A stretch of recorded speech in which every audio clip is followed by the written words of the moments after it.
Welcome to the Retiring Canada podcast, where our mission is to educate and empower you to make the most informed, rational, and productive financial decisions.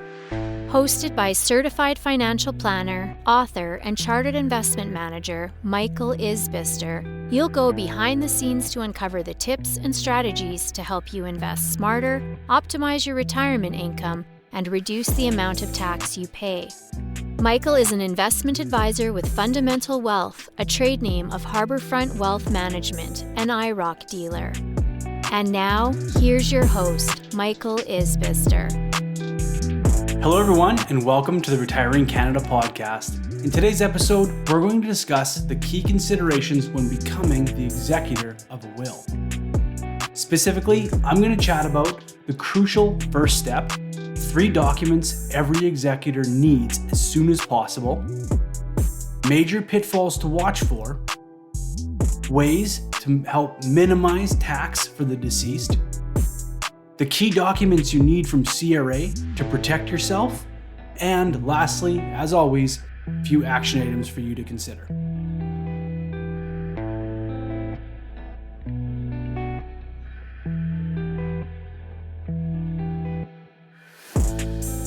So in today's episode, we will discuss some of the duties required of the executor of a will.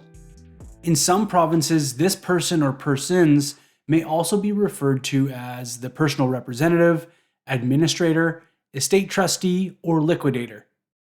But for the purpose of today's episode, I will be referring to this role as the executor of a will.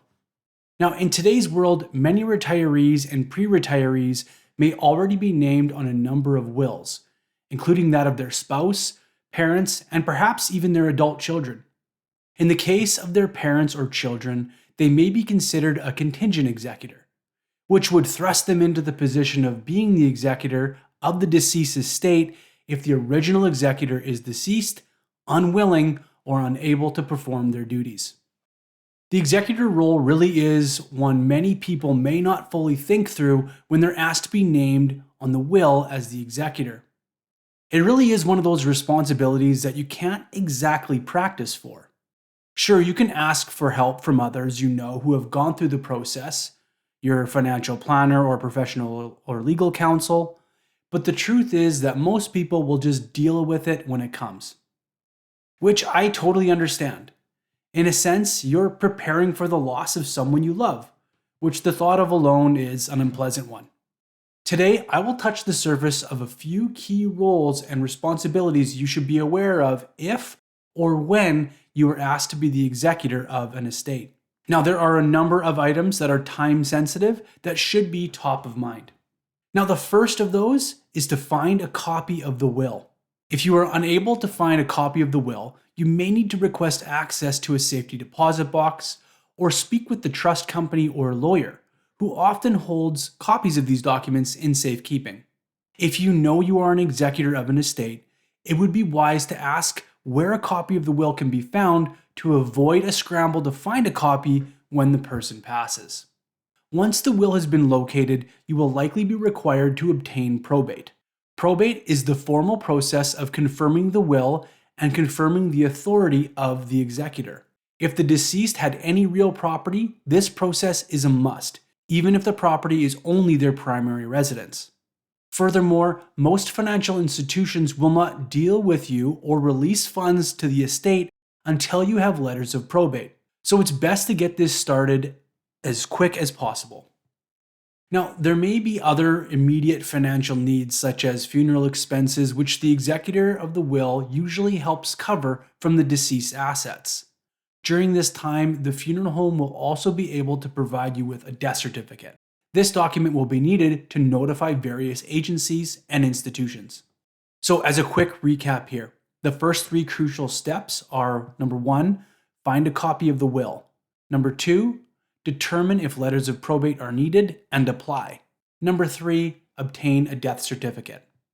Now the next step will be to take all of these documents to the deceased's main banking institution and discuss the opening of an estate account. This will be the account where proceeds may be directed, expenses covered, taxes paid, and later distributions to the beneficiaries. After you've set up the bank account, locate the assets of the deceased and determine their value. In the way of bank accounts, investment accounts, RIFs, TFSAs, life insurance with cash value, etc., finding a recent copy is a good start.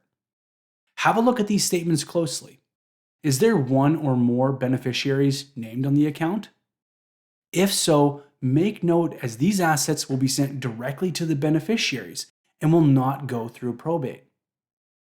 However, if you notice the direct beneficiaries on the RRSP and RIF and LIRA accounts, be careful. If the beneficiary of an RRSP, RIF, or LIRA is not a spouse, the account will be 100% taxable to the estate. So as an example, as an executor, you discover that the deceased has named her 3 adult children as equal beneficiaries of a $750,000 RIF. If we assume a 50% tax rate, this will mean the estate will be required to pay $375,000 in tax. But because the 3 adult children were named as direct beneficiaries, they will receive the full $250,000 each, without any tax withheld. Now, if there isn't enough money in the estate to cover the tax bill, the executor is liable for ensuring the taxes get paid. This could mean the executor going back to each beneficiary and asking them to cover their inheritance's share of the tax bill. This is where things can get really, really messy. So how can this be avoided? If the person you will be representing as the executor is still alive, ask them if they have reviewed the beneficiary designations and tax implications of their current estate plan, with the answer likely being not in a very long time, or maybe what is an estate plan. You will want to meet with a financial planner who understands the nuances of minimizing tax and optimizing estate transfers. One other comment about the deceased investment accounts is to scrutinize how it is currently invested. Here, I would strongly suggest moving the underlying investments to, say, a money market fund or high interest savings account while the estate is being settled. In a scenario where the risk tolerance and investments are not addressed, there is a chance that the underlying investment could decrease in value substantially due to market fluctuations. Needless to say, the beneficiaries will not be happy. Okay, so now that you've located and found their bank accounts, their RRSPs, insurance, and all those types of things, the next step is to gather information on physical assets like homes, vacation properties, rental units, and land. This process may take some additional third parties to help determine their fair market value. Furthermore, in the event the deceased had 2 properties, say a home and a vacation property, you'll want to work with the financial planner and tax accountant to determine the optimal way to utilize the primary residence exemption to help minimize tax. Now, as you're in the midst of settling the estate, there are a number of other considerations. Here is a list of some other items that you will need to consider during this process. Things like settling debts, canceling credit cards, notifying CPP and OAS, applying for the CPP death benefit, paying outstanding bills, canceling and closing social media accounts, and more. Now that you have most of your ducks in a row, it's time to prepare the deceased's final return.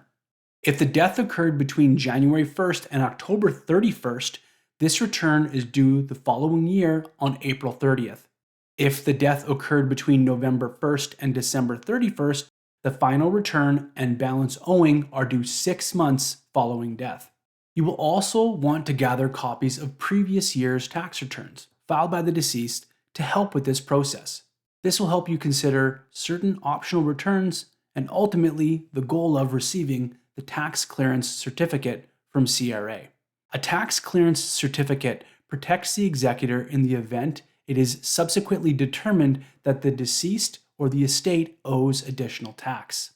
Now, lastly is to distribute the assets, which can either be very stressful, very rewarding, or both, depending on how the will was written, if taxes were minimized, and just the overall sheer number of assets.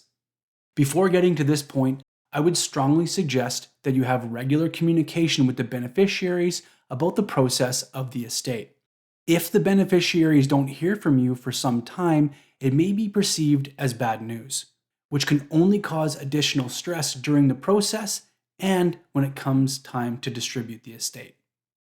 Now, there are countless other considerations as an executor of an estate that I did not want to cover in today's podcast. For example, if the deceased owned a business or had a corporation, whether or not they had earned residual income after their date of death, the need to set up a testamentary trust, province-specific considerations, and many, many more. My goal with this and all other podcast episodes is to provide high-level professional advice without getting too deep into the financial jargon. It is really easy to get into the weeds when discussing finances, and I've been trying my best to keep things simple and easy to digest.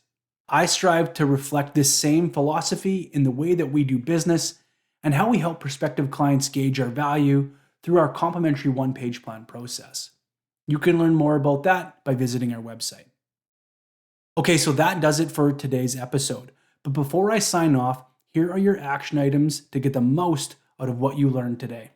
First, if you are an executor, ask the person who appointed you as the executor where a copy of the will can be found. At the lawyer's office, safety deposit box, or in a folder somewhere in the basement. You need to know these things. Number 2, now that you understand a bit more about the process when your time comes to be an executor, pass along this knowledge and share this podcast with the person or persons that you have named as your executor. They really should have some understanding of what they will be getting themselves into when the time comes. And lastly, don't shy away from asking for help. If this all sounds very overwhelming and time-consuming, bringing in a professional might be the right choice, especially in complex scenarios. Many wills have provisions written in them that will allow the executor to utilize some of the estate assets to hire professionals to help sort through everything. Okay, so that will do it for today's episode. For all the links and resources discussed, please check out the show notes or visit retiringcanada.ca. If you've enjoyed the show, please subscribe and leave us a 5-star review on your favorite podcast app. Be sure to sign up for my weekly Retiring Canada newsletter. And hey, when it comes to your retirement, don't take chances. Make a plan so you can retire with confidence. All comments are of a general nature and should not be relied upon as individual advice. The views and opinions expressed in this commentary may not necessarily reflect those of Harbourfront Wealth Management. While every attempt is made to ensure accuracy, facts and figures are not guaranteed. The content is not intended to be a substitute for professional investing or tax advice. Please seek advice from your accountant regarding anything raised in the content of the podcast regarding your individual tax situation. Always seek the advice of your financial advisor or other qualified financial service provider with any questions you may have regarding your investment planning.